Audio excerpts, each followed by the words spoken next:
బంగ్లాదేశ్తో భారత్ స్నేహం చేస్తుందా? బంగ్లాదేశ్ పాకిస్తాన్తో స్నేహం చేస్తుందా?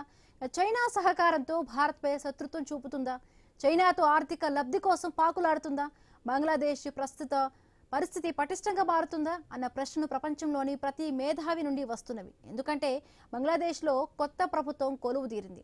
ఇటీవల జరిగిన ఎన్నికల్లో ఘన విజయం సాధించిన బంగ్లాదేశ్ నేషనలిస్టు పార్టీ ప్రభుత్వాన్ని ఏర్పాటు చేసింది.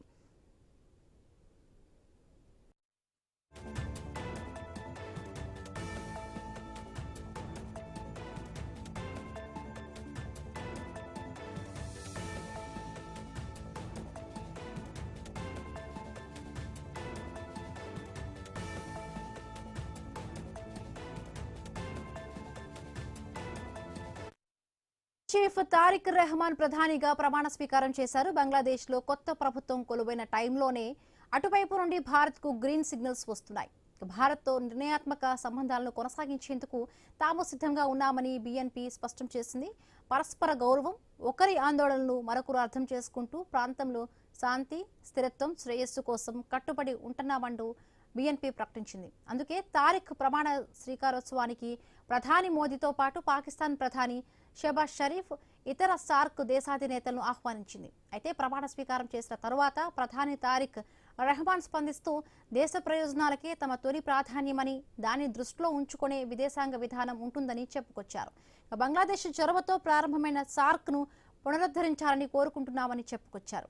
బలహీనమైన ఆర్థిక వ్యవస్థ, క్షీణించిన శాంతి భద్రతల మధ్య తాము ప్రభుత్వం చేపట్టామన్న తారిక్ భవిష్యత్తులో ఎలాంటి నిర్ణయాలు తీసుకుంటారన్న దానిపై ఉత్కంఠగానే ఉంది. আমি তারেক রহমান সশস্ত্র চিত্রে শপথ করিতেছি যে সরকারের প্রধানমন্ত্রী রূপে যে সকল বিষয় আমার বিবেচনার জন্য আনিত হইবে বা যে সকল বিষয় আমি অবগত হইব তাহা প্রধানমন্ত্রী রূপে যথাযথভাবে আমার কর্তব্য পালনের প্রয়োজন ব্যতীত প্রত্যক্ষ বা পরোক্ষভাবে কোনো ব্যক্তিকে জ্ঞাপন করিব না বা কোনো ব্যক্তির নিকট প্রকাশ করিব না। ধন্যবাদ। মাননীয় প্রধানমন্ত্রীকে బంగ్లాదేశ్లో 2024 ఆగస్టులో జరిగిన తిరుగుబాటు తరువాత భారత్ బంగ్లాదేశ్ మధ్య సంబంధాలలో చాలా మార్పులు చోటు చేసుకున్నాయి. రెండు దేశాల మధ్య సంబంధాలు మందగించడమే కాకుండా మైనారిటీల హక్కులు వంటి అనేక అంశాలపై ఉద్రిక్తతలు కూడా తలెత్తాయి. కానీ ఇప్పుడు సార్వత్రిక ఎన్నికల తరువాత బంగ్లాదేశ్ రాజకీయం మారిపోతుందన్న టాక్ వినిపిస్తోంది. బంగ్లాదేశ్ కొత్త ప్రధానికి ప్రమాణ స్వీకారం చేసిన తారిక్ భారత ప్రధాని మోదీ అభినందనలు తెలిపారు. తారిక్ రెహమాన్ ను ఉద్దేశించి మాట్లాడిన మోదీ ఈ విజయం బంగ్లాదేశ్ ప్రజలు బీఎన్పీ నాయకత్వంపై ఉంచిన నమ్మకాన్ని ప్రతిబింబిస్తుందన్నారు.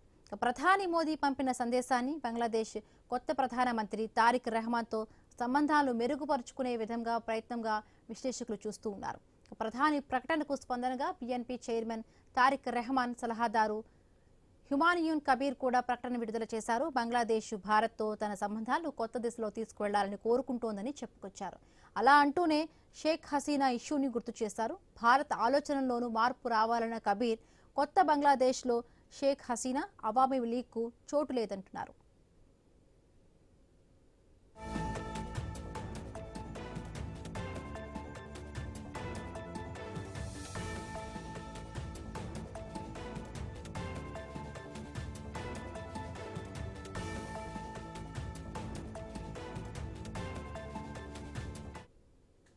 బంగ్లాదేశ్లో పదవీచ్యుతురాలైన షేక్ హసీనా 2024 ఆగస్టు 5న భారత్కు చేరుకున్నారు. అప్పటి నుండి ఆమె భారత్లోనే నివసిస్తూ ఉన్నారు. మానవ హక్కుల ఉల్లంఘన ఆరోపణల కేసులో నిరుడు నవంబర్లో Bangladesh international crimes tribunal Sheikh హసీనాకు మరణశిక్షను విధించింది. షేక్ హసీనాను అప్పగించాలనే బంగ్లాదేశ్ అభ్యర్థనపై భారత్ ఇప్పటి వరకు కూడా అంగీకారం తెలపలేదు. అయితే ఇప్పుడు షేక్ హసీనా భారత్లో ఉండటం ఇరు దేశాల సంబంధాలలో సమస్యగా మారింది.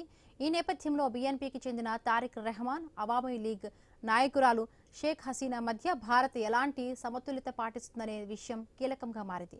బంగ్లాదేశ్లోని కొత్త ప్రభుత్వంతో సంబంధాలు బలోపేతం చేసుకోవడం భారత్కు కష్టం కాదని విశ్లేషకులు నమ్ముతూ ఉన్నారు. షేక్ హసీనా భారత్లో ఆశ్రయం పొందడం భారత్ బంగ్లాదేశ్ సంబంధాలపై నిర్ణయాత్మక ప్రభావం చూపకపోవచ్చంటున్నారు.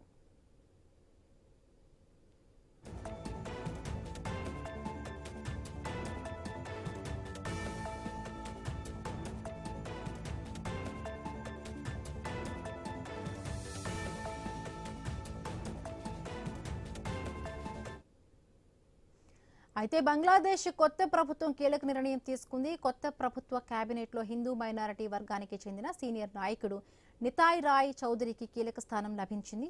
చౌదరి సాంస్కృతిక వ్యవహారాల మంత్రిగా ప్రమాణ స్వీకారం చేశారు. 1949లో జన్మించిన నితాయ్ రాయ్ చౌదరి వృత్తిరీత్యా న్యాయవాది, బీఎన్పీ వైస్ చైర్మన్గా కొనసాగుతూ ఉన్నారు. గతంలో ఆయన హుస్సేన్ మొహమ్మద్ ఎర్షాద్ ప్రభుత్వంలో విద్య, యువజన, క్రీడలు, న్యాయశాఖ మంత్రిగా పనిచేశారు. ఆయనతో పాటు బౌద్ధ మతానికి చెందిన దీపెన్ దివాన్ చెక్మాను కూడా మంత్రివర్గంలోకి తీసుకోవడం ద్వారా మైనారిటీలకు తగిన ప్రాధాన్యత కల్పించాలనే సంకేతాన్ని తారిక్ రెహమాన్ ప్రభుత్వం ఇచ్చింది.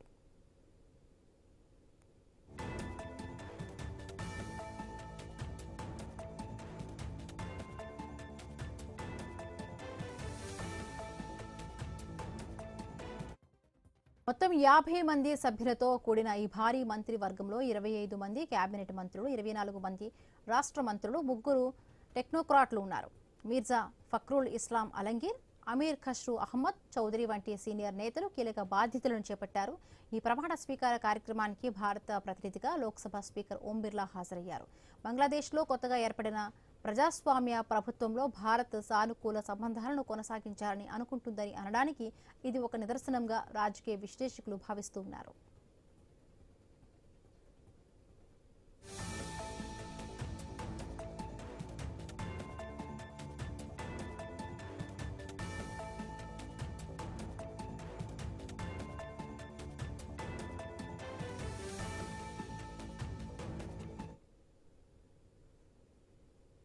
తమ సంస్థ అభివృద్ధిలో కీలకంగా వ్యవహరించిన ఉద్యోగులకు